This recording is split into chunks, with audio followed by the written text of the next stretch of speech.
Diary. Since I got the 7th string, I feel the pull to go lower. It calls for me. The low frequencies resonate in my brain night and day. We need to go lower.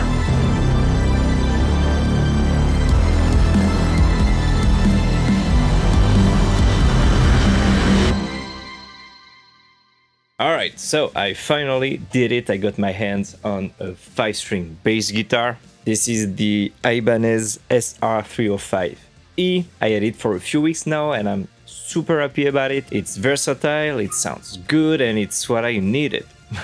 I was a bit frustrated with the plugins and the programming of the bass, and I felt it would be easier to just play the riffs and get a new instrument at the same time.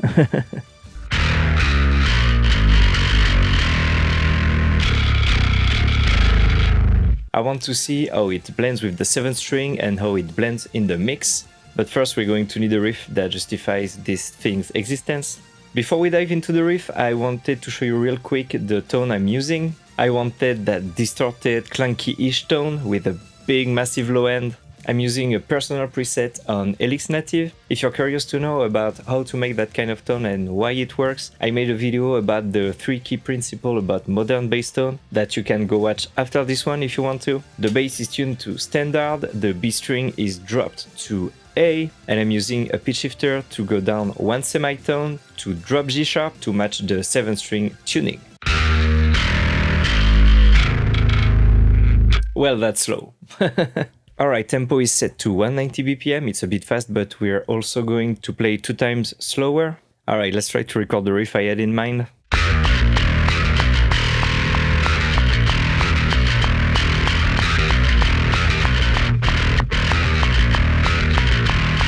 Okay, it's cool, but we need to go lower, so let's record another version of the riff that goes to the low string.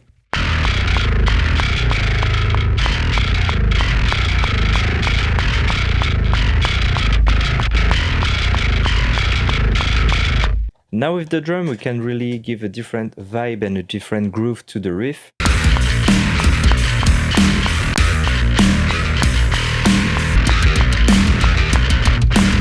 Maybe we could start with the slower rhythm and accelerate in the next part. Okay, let's do it again.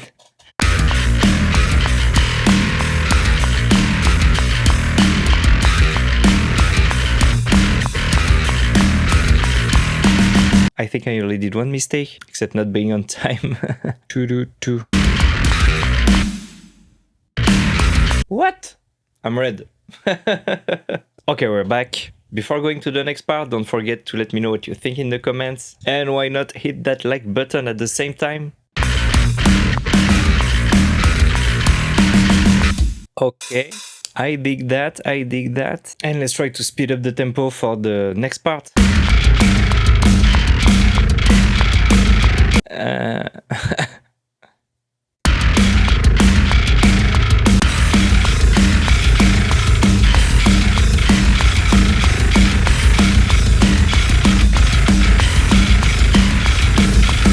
I want to try a faster kick but a slower drum on the same riff.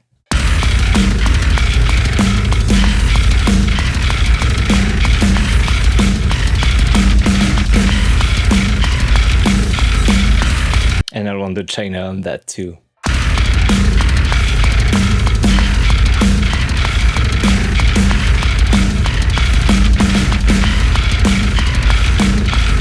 Well, that works for me. Does that work for you?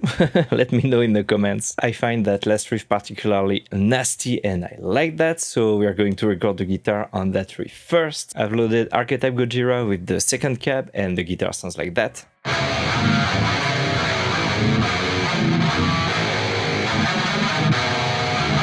A bit much gain? Yeah.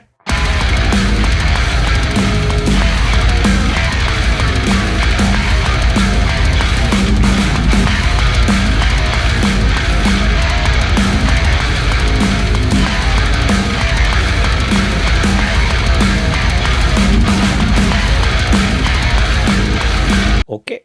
Yeah, it's a bit gainy.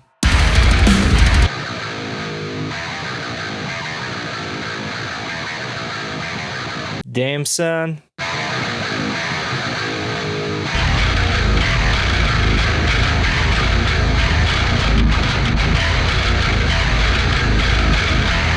Whew. I shouldn't have started by the end. Well, let's go backwards.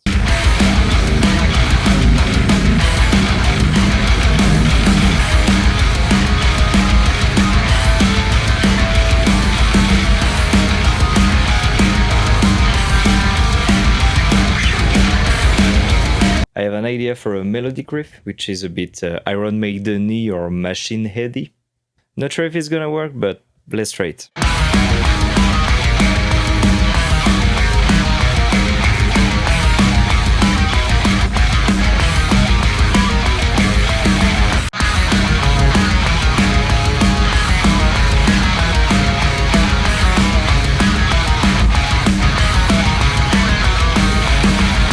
And what could we... The obvious thing here would be to play the same thing as the bass.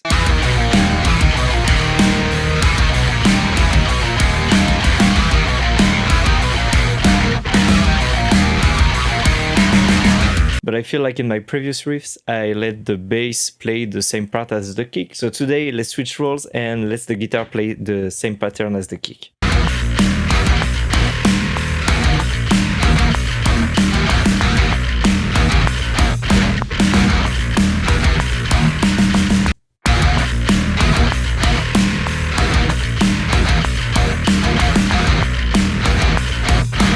Oh, I want to try a big scrape.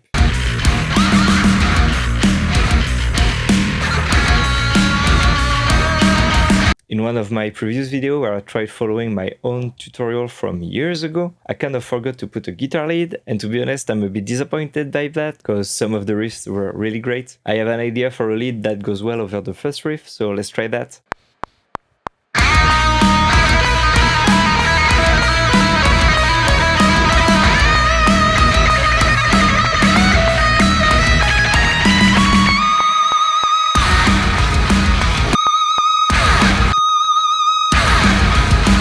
That's a cool lead. Let me arrange this, put the pieces together into something that makes sense, and let's listen to the playthrough of this Dark Riff Diary.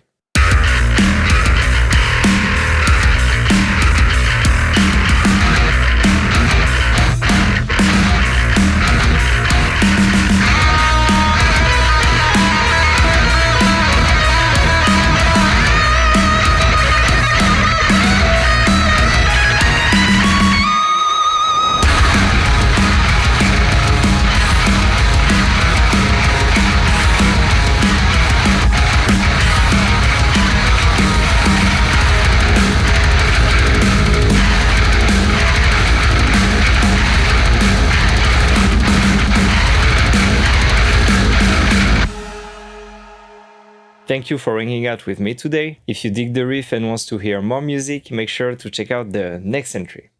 I'll see you there.